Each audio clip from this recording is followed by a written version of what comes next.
to present to you our latest work of research conducted at Amirkabir University of Technology. I know we are behind the schedule, so I will wrap it up quickly. I might skip some slides.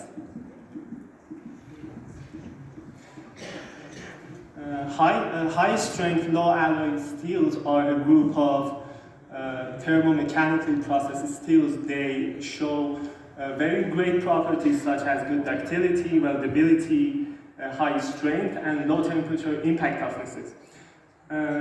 These properties make them ideal to be used in ship making, submarine making, and oil and gas industries, pipeline industries. Due to these high properties, these HSLA steels, they owe their excellent properties to their fine-grained microstructure. Initially, it consisted of bainite and ferrite grains. When we introduced welding heat input to our steels, they experienced some high peak temperatures.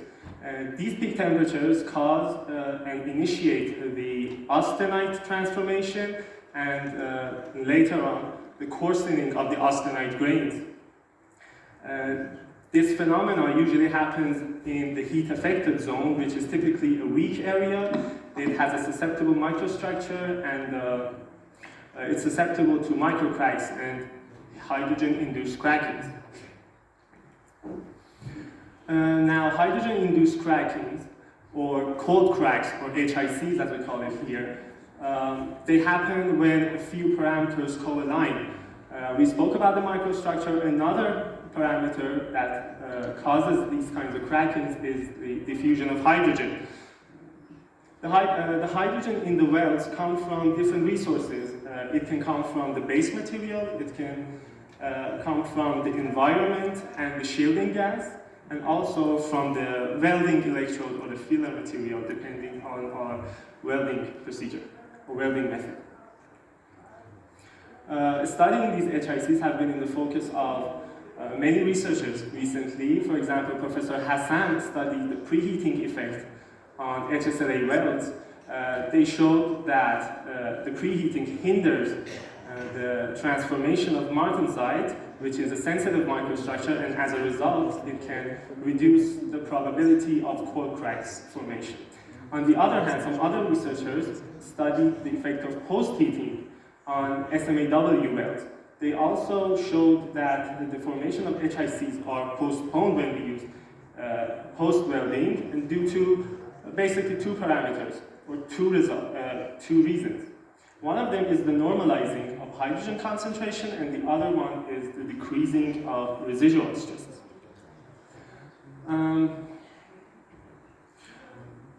As we saw, the thermal cycles have a very vital role in on the overall characteristics of HSLA welds. Finite element modeling is a very useful and powerful tool that we can use to calculate and predict our characteristics in welds. And mainly because it's, by using finite elements, we can avoid the time-consuming and expensive experimental results. And it has also been vastly investigated in welding.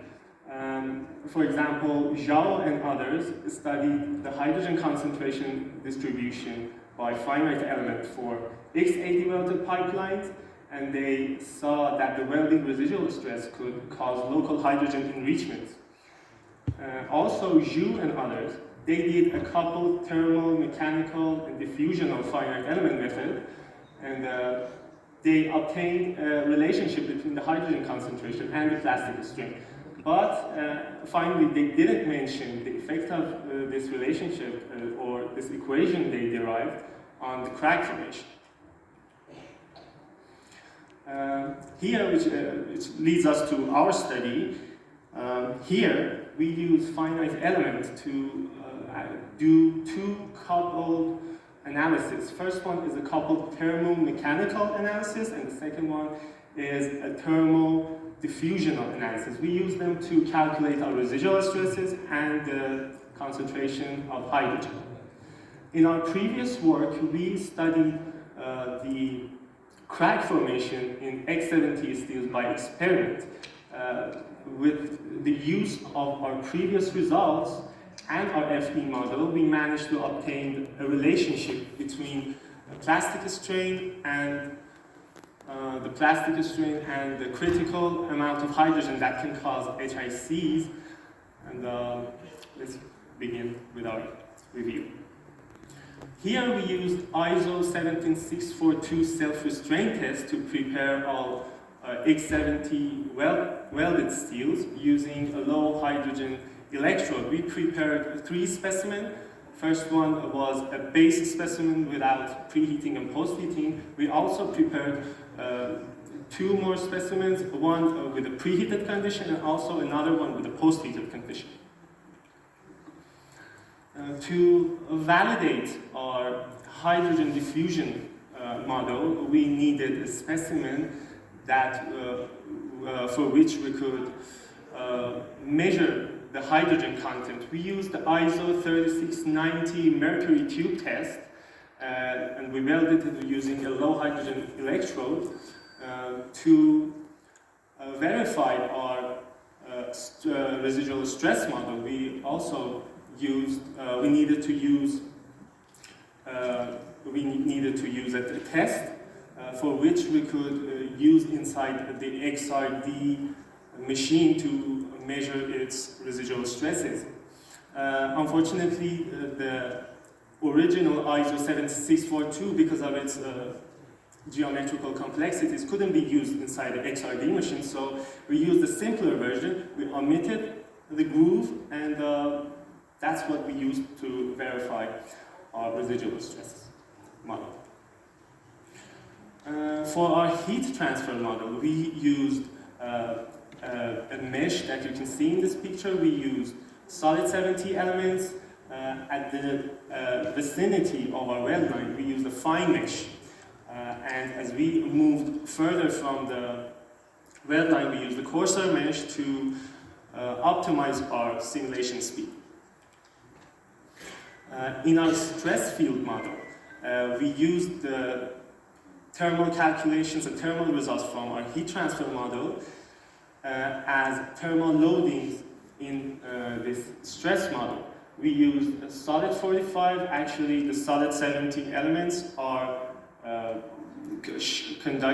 converted to solid 45 elements, and we neglected the strain from creep and phase transformation. And so the overall strain of an element here can be calculated as a sum of our elastic strain, plastic strain, and thermal strain.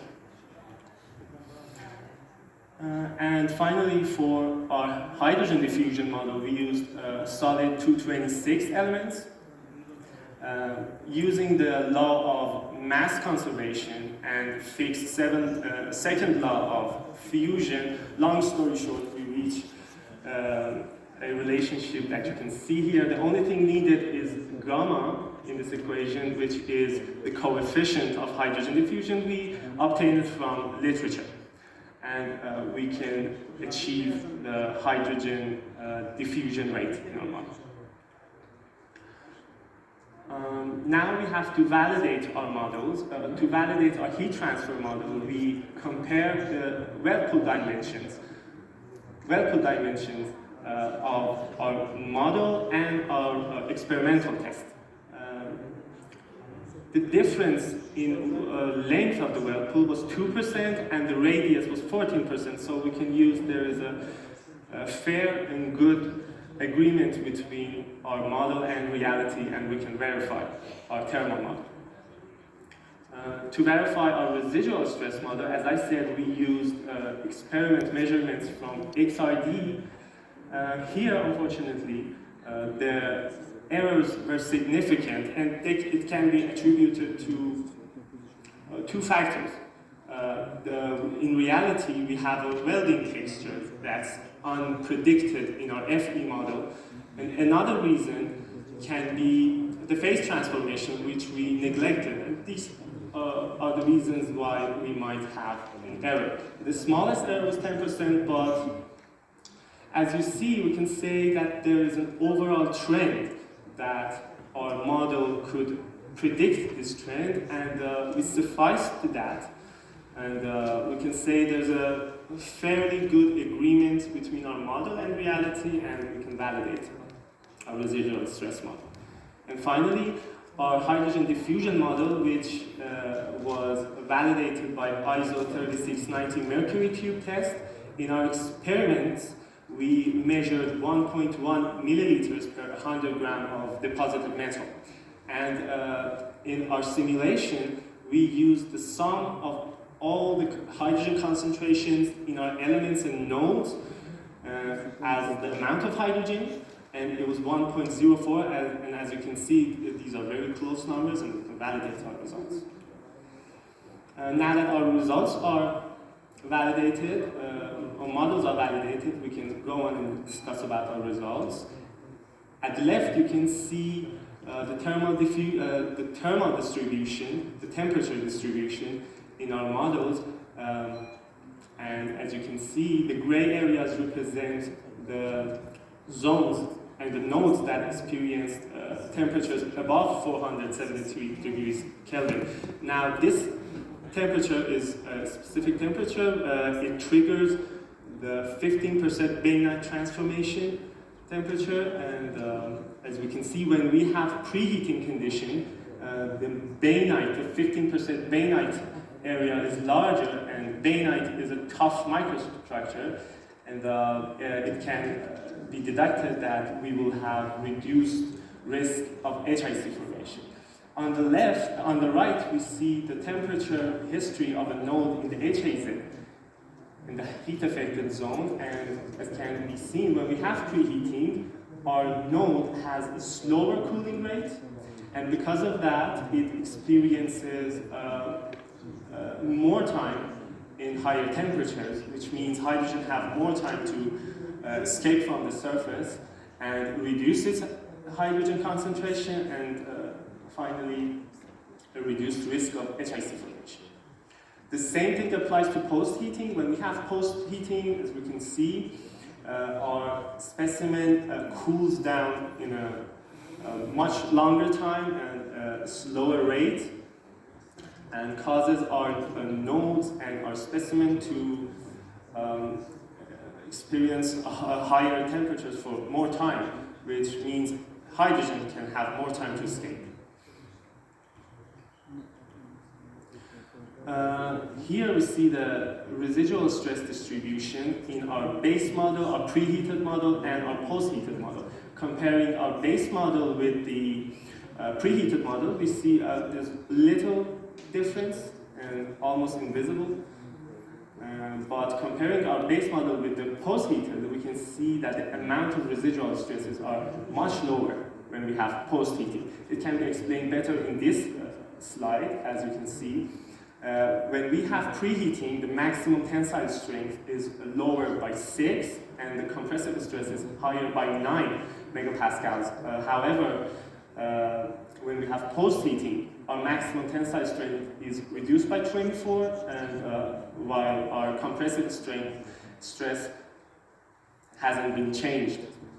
So we can say that having post-heating causes us to have a narrower stress band, which is a good thing because it reduces the risk of HIC formation. For our hydrogen diffusion results, you can see the hydrogen diffusion throughout our welding. At the beginning of the welding, all of the hydrogen content exists in the weld metal, and as the time goes by and we go to the end of welding, we can see the hydrogen is diffused inside of our weld metal, and actually the amount of hydrogen, the red area, the high hydrogen area, has a lower amount of hydrogen as we reach the end of welding. When we have preheating, we can see that the red area, the area with a high hydrogen content, is restrained in a smaller area, and when we have post-heating, all of the red area, the area with high hydrogen content, is basically shifted outside of the weld zone, and it's a good thing because the welded zone of our weldment is the area with the highest amount of stress, which can be detrimental and cause the highest risk of HIC's formation. As we said in our previous studies, we observed the crack formation in the ISO 17642 tests and under various conditions. Having our FE model here, we managed to calculate the hydrogen content and the plastic strain for all of those various welding conditions and bring them here in this figure. Choosing the specimens that had no cracks and showcased no cracks, and omitting the one specimen with the lowest hydrogen, amount of hydrogen, we could see that we have some points and a line can be drawn inside that goes across these points, and we obtained an equation. Now, this equation shows that with having our plastic strain, we can calculate the critical amount of hydrogen, and having this amount of hydrogen means that, and this hydrogen critical amount means that if we stay below this line and have lower hydrogens than this critical amount, we can avoid the formation of HICs. Also, our simulations indicate that the highest stresses and highest hydrogen concentrations always appear inside of the weld metal. Our experimental results from our previous paper affirms this and shows that the HICs and cold cracks always form inside of the weld metal. As to conclude, we can say that in this study, finite element modeling assessed the hydrogen-induced cracking in X70 steel welds. Thermal, mechanical, and diffusion calculations were validated with experimental results. Preheating and post-heating effects on residual stress were investigated. And post-heating, we saw that post-heating could localize and reduce the residual stress more effectively than preheating. And finally, a critical hydrogen concentration threshold for preventing HICs was derived. Thank you for your attention, and I'll be glad to answer any questions if you have any.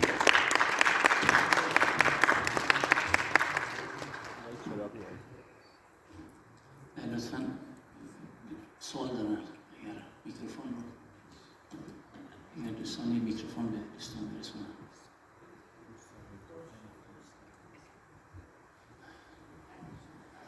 Thank you very much for your nice presentation. You're welcome, thank you.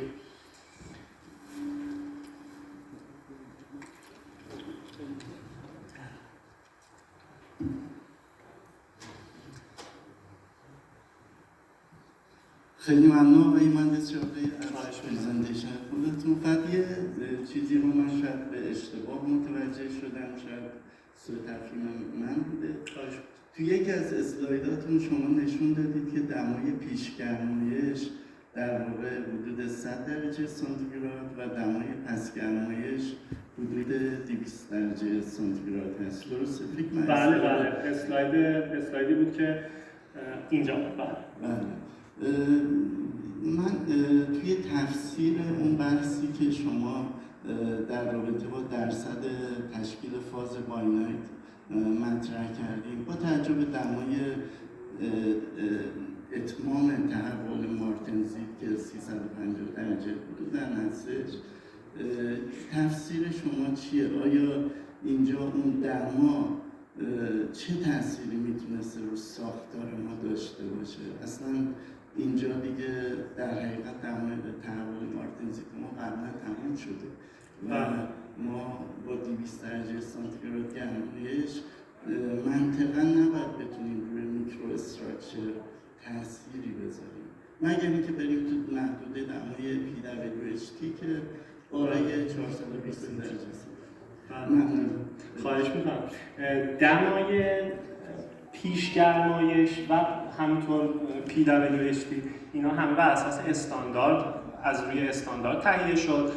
من خودم شخصا توی قسمت‌های اکسپریمنتال این پروژه دخیل نبودم و تمرکزم روی قسمت کمکی کردم توی قسمت مثلا عددی، محاسبه عددی و شبیه سازی بود، ولی اطلاع دارم با مثلا مدارکی و دستم رسیده از این پروژه، اطلاعی که داشتم این که این دماها از روی استاندارد تهیه شدن و استانداردش، حالا ما این متن اصلی این مقاله رو توی انشاءالله تا ماهای آینده چاپ میشه تو ژورنال JMRT و حالا در دسترس خواهد بود. اونجا مفصل توضیح دادیم راجع به اینکه به چه شکل انتخاب شده در پری هیتینگ ما و راجع به سوالتون بعدیتون اگه خاطرم باشه که به چه شکل تاثیر میذاره. خب فلسفه استفاده از پری هیتینگ اینجا این بود که ما بتونیم یه شرایطی داشته باشیم که ببینیم که اون توی حالا نمودار CCTش سرعت سرد شدنمون رو بیاریم پایین‌تر به یه طریقی تا مثلا متوجه بشیم که کم شدن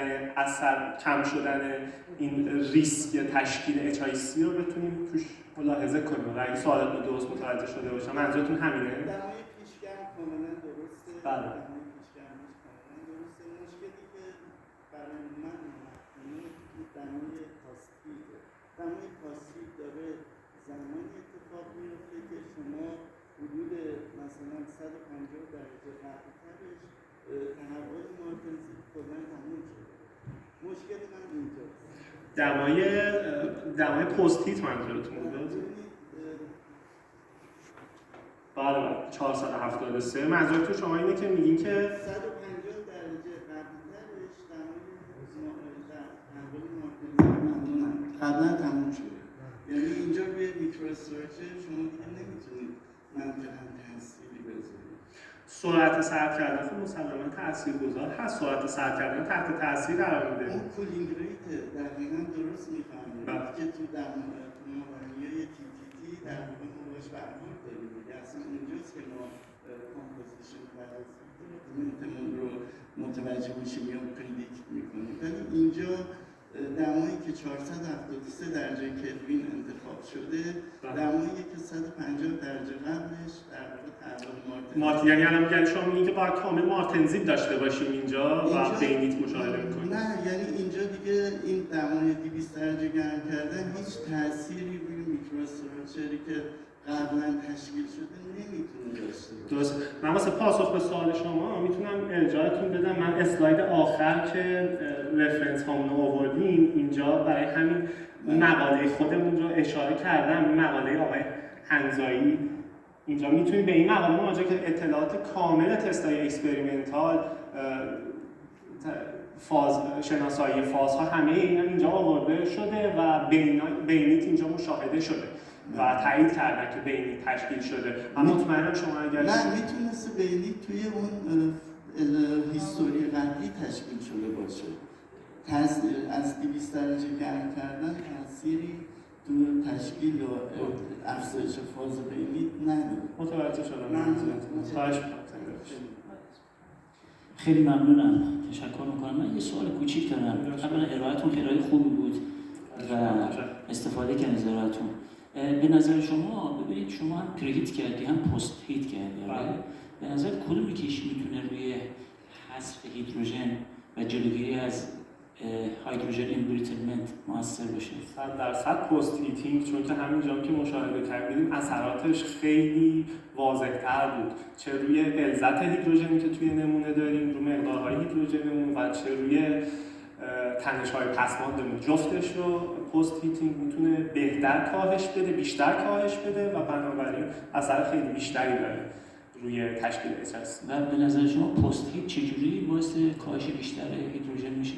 همون که خب در قسمت تنش‌های پسماندمون اصطلاحاً باعث میتیگیت شدن این تنش‌های پسماند میشه. تنش‌های پسماندمون کمتر که باعث میشه پخشن که سطح یه جورهایی نزدیک به نرمالایز بشه، قطعاً دفع بشن تنش‌های پسماندش و توی قسمت غلظت هیدروژن خب ما جایی که غلظت هیدروژنمون بالا باشه اونجا احتمال تجمع هیدروژن در نوک ترک‌ها و ایجاد HIC هست. وقتی که ما دمامون رو بالا میبریم توی پست هیتینگ، دمای پست هیتینگ اعمال میکنیم، این به این معنیه که ما داریم زمان میدیم به این هیدروژن‌ها که از این مناطق فرار کنن، توی قطعه پخش بشن، نفوذ کنن داخل قطعه یا به سطح بیان و فرار کنن و به این طریق کاهش میدن خطر تشکیل HIC. خیلی متشکرم. تشکر میکنم. زنده باشید. سوال هست؟ من اگه از بدید تقدیمی هم